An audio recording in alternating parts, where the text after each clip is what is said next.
ഒരു സ്ത്രീയെ ഒരു കൂട്ടം ആളുകൾ ചേർന്ന് ഒരു പൊതുവഴിയിൽ വെച്ച് അല്ലെങ്കിൽ ഒരു വസ്തുവിൽ വെച്ച് കൂട്ടമായി ആക്രമിക്കുന്നു എന്ന് പറഞ്ഞാൽ അവരുടെ വസ്ത്രങ്ങളെല്ലാം വലിച്ചു കീറി അവരെ അടിക്കുകയും ഉപദ്രവിക്കുകയും ഒക്കെ ചെയ്യുന്നുണ്ട്. ആ സംഭവവുമായി ബന്ധപ്പെട്ട് നമ്മളെല്ലാവരും എന്താ ചെയ്യുന്നത്? നേരെ പോലീസ് അവിടെ വന്ന് കേസെടുത്തില്ലെങ്കിൽ നമ്മൾ പോലീസ് സ്റ്റേഷനിൽ പോയി ഒരു പരാതി കൊടുക്കും, അല്ലേ?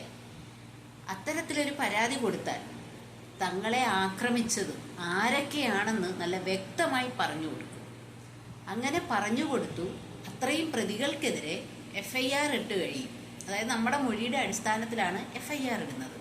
ഈ FIR ഇട്ട് കഴിഞ്ഞതിന് ശേഷം പിന്നീട് നമുക്ക്, അതായത് ഈ അടികൊണ്ട വ്യക്തിക്ക് പോലീസ് സ്റ്റേഷനിൽ പോകുകയോ യാതൊന്നും വേണ്ട.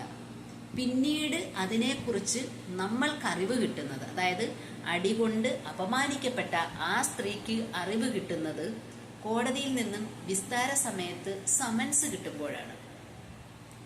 ആ സമൻസ് കിട്ടി നമുക്ക് വേണ്ടിയിട്ട് അവിടെ, അതായത് ഈ അടികൊണ്ട സ്ത്രീക്ക് വേണ്ടിയിട്ട് പബ്ലിക് പ്രോസിക്യൂട്ടർ കാണും.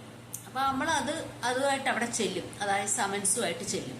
കേസ് വായിച്ചു നോക്കുമ്പോൾ അല്ലെങ്കിൽ അപ്പോഴായിരിക്കും, അല്ലെങ്കിൽ നമ്മൾ ഏതെങ്കിലും ഒരു അഭിഭാഷകയോ കണ്ട് ഈ കുറ്റപത്രത്തിൻ്റെ പകർപ്പെടുക്കും. അപ്പോഴാണ് ഇരുട്ടടി കിട്ടിയ കണക്ക് നമുക്കറിയാൻ കഴിയുന്നത് നമ്മുടെ വസ്ത്രം വലിച്ചു കീറിയ, നമ്മുടെ ദേഹത്ത് കൈവച്ച പലരെയും ആ കേസിൽ നിന്നും ഒഴിവാക്കിയിരിക്കുന്നു.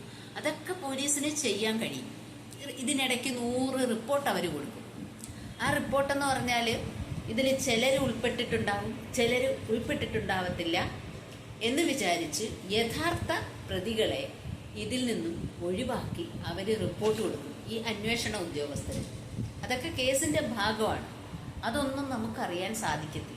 നമ്മൾ അതിൻ്റെ പുറകിൽ നിന്നെങ്കിൽ മാത്രമേ ഈ കേസിനകത്ത് സംഭവിക്കുന്ന കാര്യങ്ങൾ അറിയാൻ പറ്റൂ. അതാണ് ഒരു സാധാരണ